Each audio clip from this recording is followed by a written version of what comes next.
Bonsoir tout le monde, alors vous l'aurez compris, hein, pas un épisode hebdomadaire comme d'habitude. Cette fois-ci, puisqu'on avait un espace dans l'emploi du temps, je vais en profiter pour vous parler, moi, d'un souvenir de jeu de rôle. Alors un grand souvenir, pour le coup, j'en ai déjà un peu parlé pour les plus anciens d'entre vous, j'en ai aussi un peu parlé sur Twitch d'ailleurs. Je vais vous discuter avec vous de Terrae Genesis, le jeu de rôle que j'ai fait maison, et qui date maintenant d'il y a à peu près une dizaine d'années. Alors installez-vous, hein, prenez une tasse, moi j'ai la tasse qui est prête, vous avez vu, une magnifique tasse. Ça va pas être très structuré, ça va pas être très développé, mais on est entre nous, on est tranquille. C'était un creux dans l'emploi du temps, donc c'était ça où il y avait rien. On va en profiter pour parler tranquillement. Alors Terrae Genesis, qu'est-ce que c'est? Avant tout, moi, c'est un gros paquet de pages écrites, puisque le concept de Terrae, c'était que je voulais faire jouer plein de groupes en même temps. Ça, je pense qu'on s'est tous dit que ça pourrait être fun, hein, multigroupe, ils sont dans le même truc, ils peuvent se rencontrer et tout, ça pouvait être cool. Mais ce que je voulais, moi, c'était que les joueurs aient un sentiment de liberté, une sensation de liberté réelle, en les installant dans un monde qui était déjà préécrit.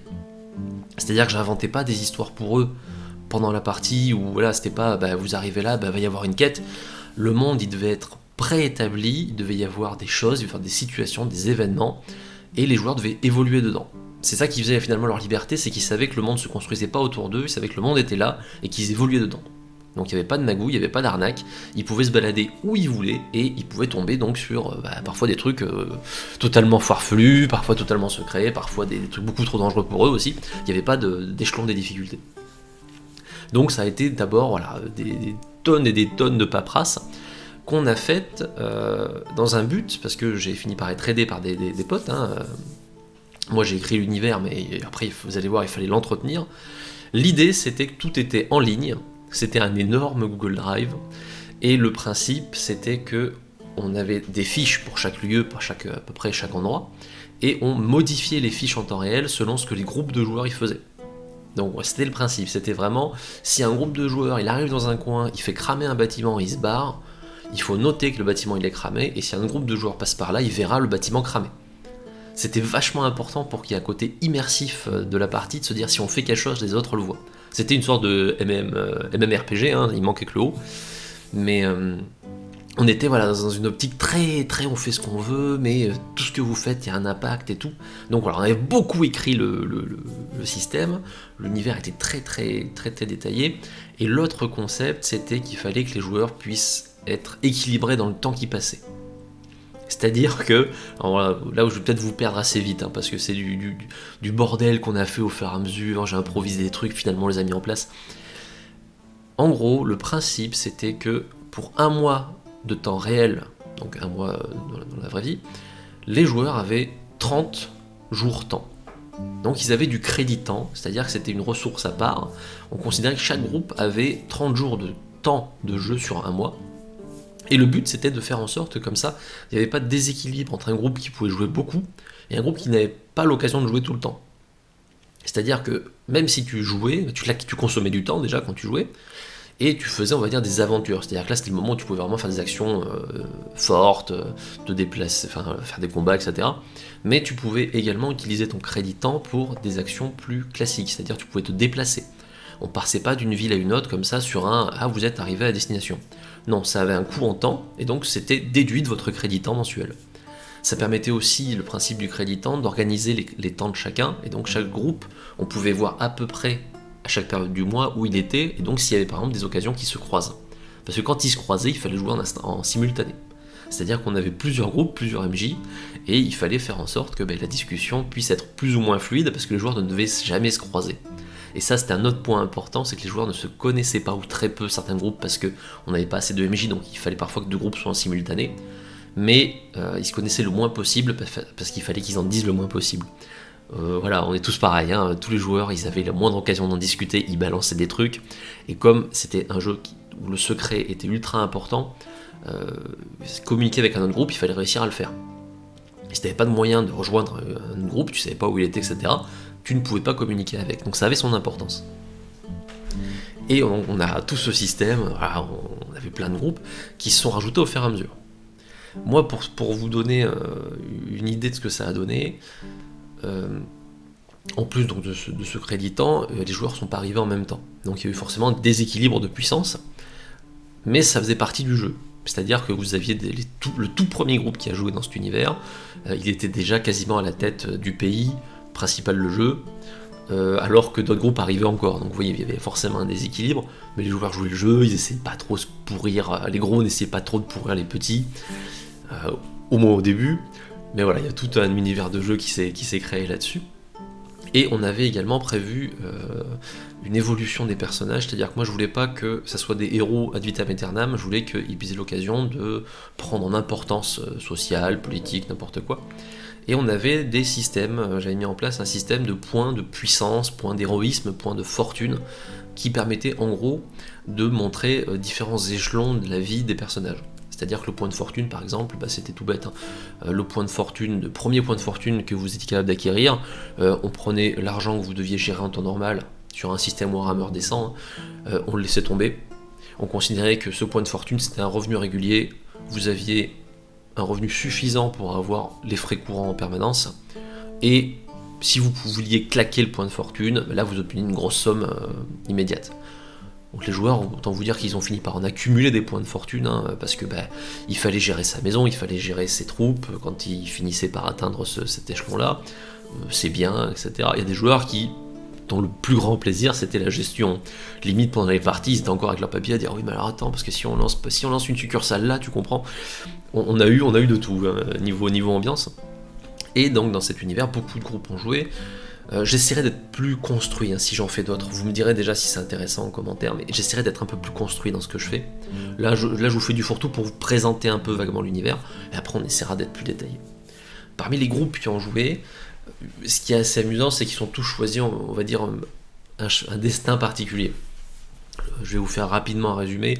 Le tout premier groupe de joueurs, vraiment de vrais joueurs, parce que c'est pareil, il y a eu des groupes avant, mais je vous en parlerai.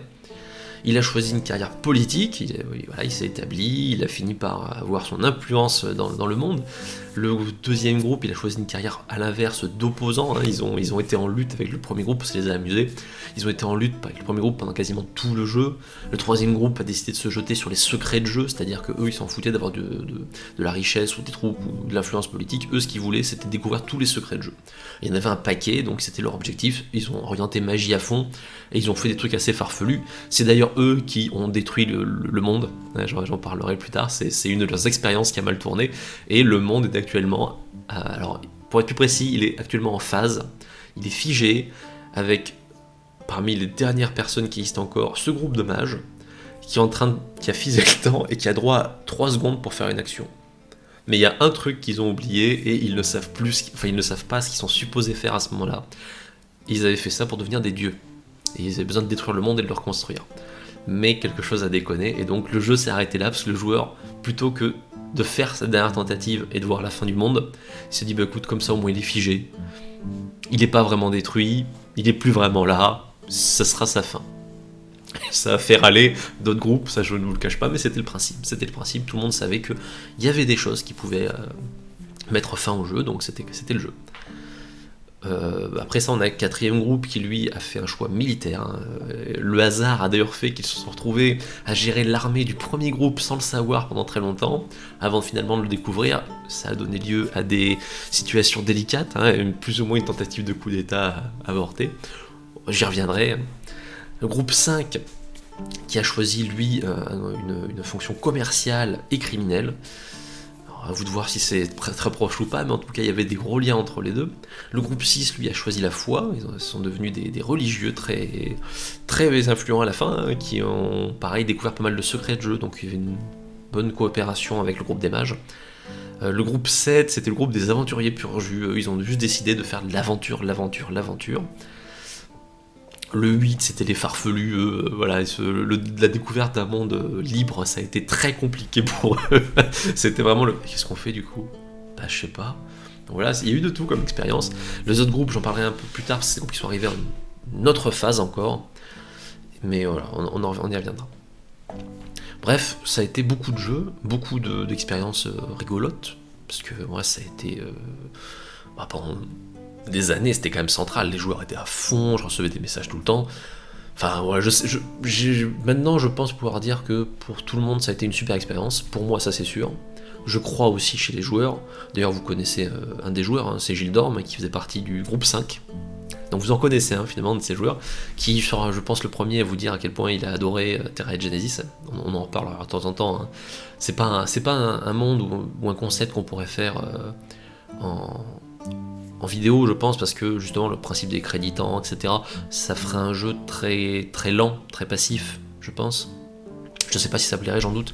Puis ça demandait une organisation monstrueuse. C'est-à-dire, si on faisait un truc qui même ressemblait un petit peu, ça serait un truc genre dans une seule ville avec 2-3 groupes maximum, quoi. Parce que enfin, là, c'était colossal, hein, le boulot que ça avait demandé en écriture, en préparation. Enfin, je vous dis, le nombre de MJ, on n'était pas assez en plus, donc le nombre de fois où on a dû me jeter 2 groupes en même temps, c'est-à-dire que t'avais une pièce, t'avais un groupe, une pièce, l'autre groupe, et tu faisais du switch en permanence, quoi. Donc c'était fatigant quand même. Il y a eu des grands événements, et je vous en parlerai sans doute encore une fois si ça plaît. N'hésitez pas d'ailleurs, soyez honnête, hein, si c'est pas intéressant pour vous, déjà qu'en plus celle-là je suis très brouillon, donc n'hésitez pas à me le dire, hein, si c'est pas votre truc. Mais voilà, moi ça reste quelque chose de magique. Je pense sans exagérer, que c'est quelque chose que je n'ai jamais revu quelque part. Je pense pas avoir vu quelqu'un qui a fait quelque chose de similaire, en tout cas d'aussi gros. Et bon, pour le coup, j'en suis très fier parce que voilà, c'était un plaisir. Qu'est-ce que je pourrais vous raconter d'autre un peu là-dessus ? C'était un monde où on a aussi fait un principe, c'est-à-dire que moi je voulais que, puisque c'était bac à sable complet, les joueurs pouvaient faire à peu près tout n'importe quoi. Donc ils avaient ce temps qu'ils pouvaient consommer, ils pouvaient s'en servir pour se déplacer, pour organiser des trucs, mais ils pouvaient aussi s'en servir pour développer des technologies. C'était un monde médiéval fantastique, plus ou moins début-milieu arme à feu, en ambiance très Warhammer Empire si vous voulez. Et alors les armes à feu étaient quand même très chères. Mais là où ça devenait drôle, donc ils pouvaient développer des technologies. En gros, ils me disaient, ben voilà, moi je veux développer ça. Donc moi je disais, ben voilà, ça c'est quand même un gros truc ou un petit truc, ça fera tant de points de recherche. Et ils pouvaient donc claquer de leur créditant à faire de la recherche. Donc ils accumulaient des points petit à petit, il y avait des moyens de faire un peu plus que juste eux, hein, ils avaient le droit à certains acolytes qu'ils pouvaient recruter, il y avait une sorte de PNJ particulier, en gros c'était des personnages carrière 1, on va dire, de Warhammer, qui étaient fixes et qui pouvaient devenir leurs comparses. Ils avaient droit à 2 maximum chacun, parce que voilà, quand ils gagnaient en importance et tout, ils finissaient par avoir envie d'avoir des compagnons fiables et fidèles, et ils les avaient. D'ailleurs, il y a eu des drames à ce propos, il y a eu certains de ses compagnons ont été assassinés par d'autres groupes, ça a déclenché des conflits interminables. Le jeu pouvait être cruel sur ce point-là. Autant les groupes essayaient de ne pas s'écraser quand c'était une histoire d'écart de puissance évident, autant ils pouvaient être sans pitié avec leurs camarades. Donc on a eu le groupe 2, qui était le fameux groupe presque des terroristes par rapport au groupe 1, qui a fait des trucs ultra tordus pour nuire au premier. Enfin, ils ont quand même amené un pays à lutter contre le pays du groupe 1 pour l'abandonner ensuite, pour faire une coalition en disant que le pays qu'ils avaient abandonné avait été agressé. Enfin, c'était chaotique, vraiment chaotique. On a, je sais plus où j'en étais, vous voyez, je m'égare. Promis, les prochaines, j'essaierai d'être un peu plus construit dans ce que je vous dis. Je parlerai sûrement d'ailleurs de la vie des groupes, des différents groupes, pour vous raconter, parce que je pense que c'était très très sympa. Donc voilà, les technologies, pardon. Et vous pouvez le développer. Donc certaines ont pris plusieurs années à être développées. Il y en a des groupes qui se sont dit on va faire un gros truc qui sera vachement utile quand on l'aura fait. Ils cumulaient pendant un truc, ça leur a pris 1 an et demi, 2 ans. Ça pouvait être très très long. Coïncidence amusante, d'ailleurs 2 groupes se sont avérés avoir fait le même choix sans le savoir, parce qu'ils étaient très secrets là-dessus. C'était un gros avantage de pouvoir sortir une technologie. 2 groupes ont développé le chemin de fer en simultané. Dans le plus grand secret, ils avaient organisé des trucs, ils avaient commencé à préparer des voies ferrées en secret, qui étaient prêtes à être installées quand il faudrait. Et à un moment d'ailleurs il y a eu une invasion, c'était une sorte d'événement mondial, le World Event si vous voulez, le jeu vidéo. Il y avait une énorme invasion sur le continent d'une race d'orques intelligents, un peu type perse. C'est une sorte de race d'orques perses qui avait une coalition de peuples humains inféodés qui ont lancé une invasion monstrueuse. Ça a été vraiment c'était un grand moment aussi parce que les joueurs faisaient leur vie depuis plusieurs années avec leur lutte, etc.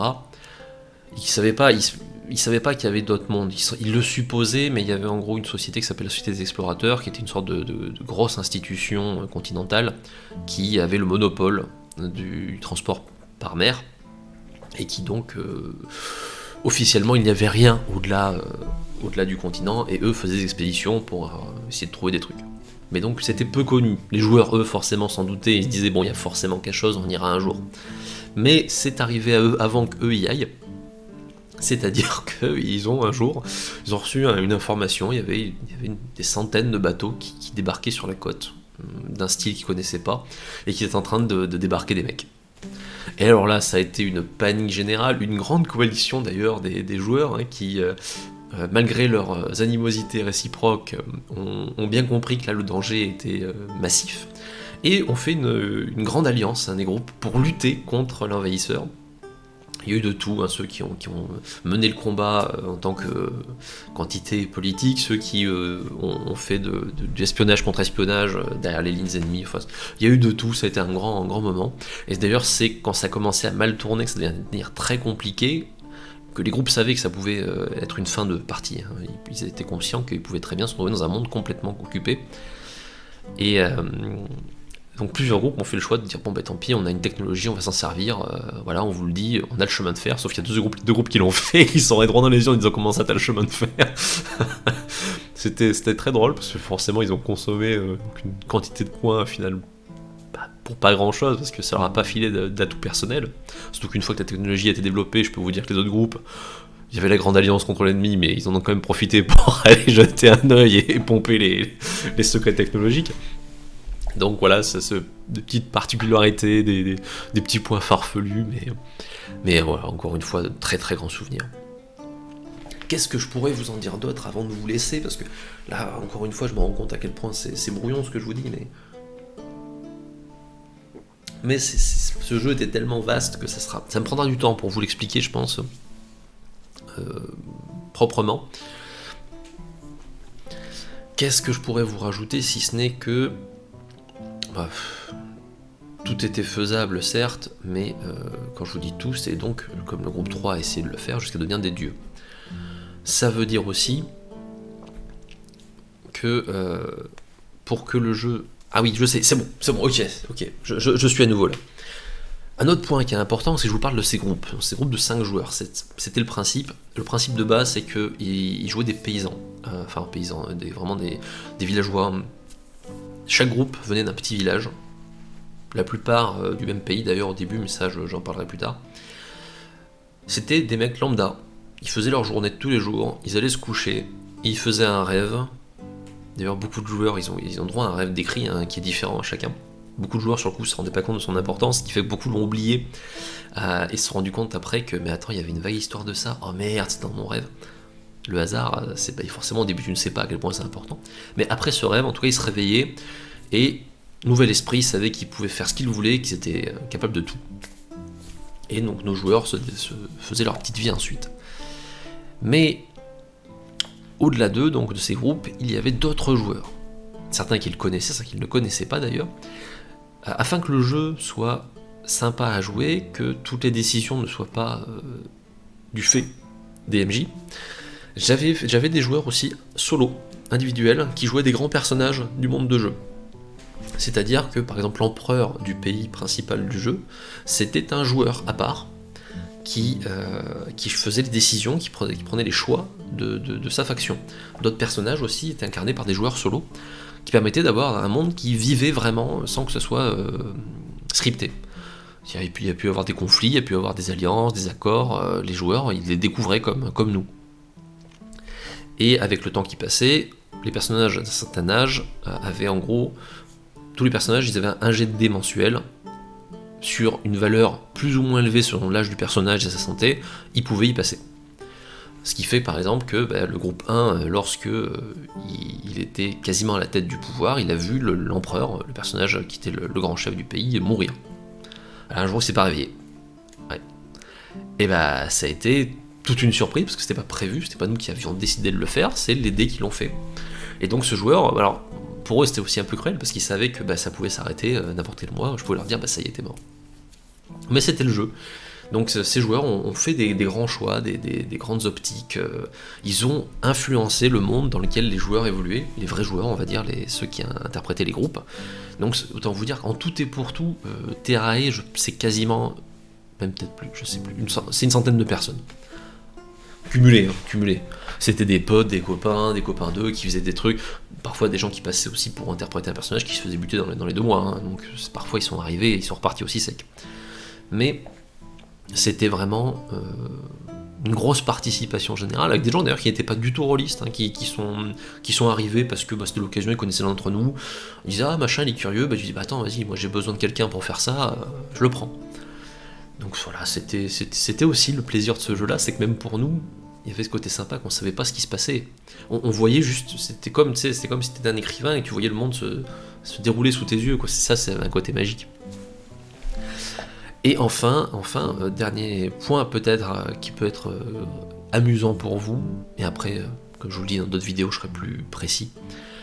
La configuration politique du monde, du continent dans lequel les joueurs étaient, elle ne s'est pas décidée toute seule. C'est pas moi qui ai dit bah ça sera ça, ça sera ça, ça sera ça. J'ai commencé avec un pays type empire romain. Je leur dis voilà, vous avez en gros tout ce gros bloc là, c'est votre empire, il y a d'autres nations autour, mais vous êtes le gros monstre. Et j'ai fait jouer à un premier groupe, un groupe 0, qui lui n'a pas joué ensuite, ils ont joué des personnages indépendants. Ce groupe 0, il a eu la charge d'être les grands dignitaires de l'empire au moment de sa chute. C'est-à-dire que il y avait un événement extérieur lui est lié à l'histoire de ce monde, qui a eu un impact majeur sur la stabilité de l'Empire, et les joueurs, je leur ai dit voilà, il se passe plein de trucs, c'était un jeu gestion, il se passait des choses, c'était la catastrophe, et ils devaient gérer comme ils pouvaient.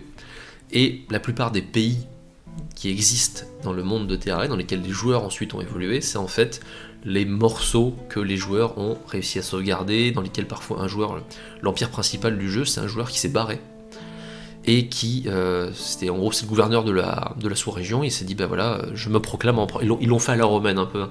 Je me proclame empereur, je suis indépendant, c'est mon pays, ça sera plus facile à tenir. Il y en a plusieurs qui ont fait ça, d'ailleurs ça fait que dans le jeu, ça a causé un conflit entre 2 gros blocs qui se prétendaient tous les 2 être le successeur légitime de cet ancien empire. Et c'est pareil, c'est parce que des joueurs dans le groupe 0 ont fait des trucs, chacun répartis dans des situations, ça a créé un monde. Et vraiment, ça, autant vous avez très peu de contrôle finalement sur la géopolitique du monde, autant c'est ultra agréable parce que vous pouvez adapter plein de choses. Moi, quand j'ai eu des groupes comme ça, de joueurs qui font leur propre gros truc, qui se proclament empereur, moi c'était du pain béni. Je me suis dit, bah, c'est bon, dans le monde dans lequel on va jouer, c'est un conflit latent, les 2 se considèrent successeurs, ça va faire du jeu. Donc ça a fait du jeu, effectivement, ça a fait beaucoup de jeu. Et écoutez, moi c'est... Je ne vais pas vous embêter plus longtemps que ça. Alors, je sais, c'est une vidéo courte, j'imagine, hein, je m'en doute bien, mais c'était un premier aperçu de ce monde. Si vous trouvez ça sympa, dites-le moi. Si ça vous plaît pas ou si c'est pas intéressant pour vous, dites-le moi aussi. Je pense que dans les prochaines fois, si j'ai l'occasion, j'en profiterai pour faire venir justement Gilles Dorme. On se mettra un petit peu autour de la table, saucisson et tout ça, et on en discutera, mais... J'espère que ça vous intéresse. Si ce n'est pas le cas, soyez honnête, hein, dites-le moi. Voilà, je fais ça comme je pourrais faire autre chose, donc vous inquiétez pas, soyez francs. Je vous dis à la prochaine fois, pour plus d'explications peut-être pas, mais en tout cas à bientôt pour les prochains épisodes classiques de jeux de rôle sur Grimoire et Tentacules. Allez, salut.